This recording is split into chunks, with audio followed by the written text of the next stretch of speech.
नमस्कार, मैं राहुल कठेरिया। आज पश्चिम बंगाल की राजधानी कोलकाता में ममता बनर्जी जी की पार्टी तृणमूल कांग्रेस ने एक रैली का आयोजन किया।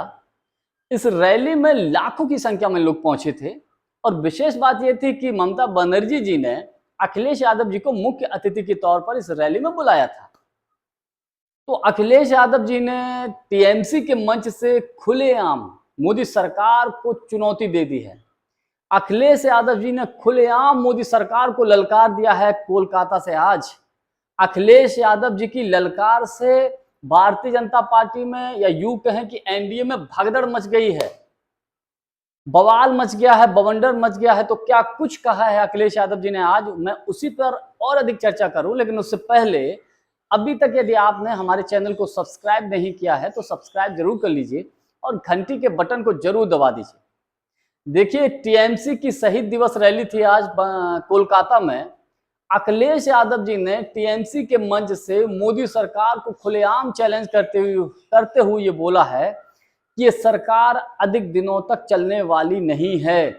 अखिलेश यादव जी ने ये बात कही है कि जो लोग इस वक्त सत्ता में बैठे हैं ज्यादा दिनों तक सत्ता में रहने वाले नहीं है और हमारे भी खुशियों के दिन आने वाले हैं। ये बात जो अखिलेश यादव जी ने कही है कोई मामूली बात नहीं कही है, कोई ऐसे नहीं बोल दिया है।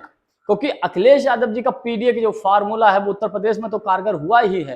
मुझे लगता है कि धीरे धीरे इस फार्मूले को वो पूरे देश में लागू करने जा रहे हैं।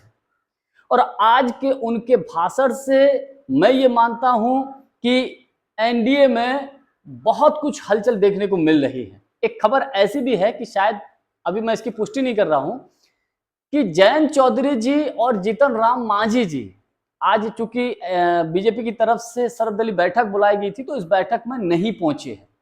अगर बैठक में नहीं पहुंचे हैं तो जयंत चौधरी जी ने तो खुलेआम ये बोल दिया है कि जो योगी सरकार ने अभी डिसीजन लिया है कि जो कांवड़ यात्रा के रूट में नाम लिखने वाला उसके वो जस्ट खिलाफ है। तो मैं ये समझता हूं कि जो अखिलेश यादव जी ने जो इशारा किया है ना, ये सरकार अधिक दिनों तक चलने वाली नहीं है, तो इसका ये एक छोटी सी बानगी है जयंत चौधरी जी की। और जीतन राम मांझी भी नाराज दिखाई दे रहे हैं। खबरें यहां तक हैं कि ममता बनर्जी जी ने संपर्क साध लिया है पश्चिम बंगाल के कुछ सांसदों से भाजपा के, यानी कि वो बीजेपी के सांसद टीएमसी में शामिल होने के लिए तैयार है। ये ऐसी खबरें चल रही हैं। अब ये कब ये सब होता है ये देखने वाली बात होगी। लेकिन मेरा अपना व्यक्तिगत मानना यह है कि देखिए, फिलहाल तो एनडीए की सरकार स्थिर है फिलहाल।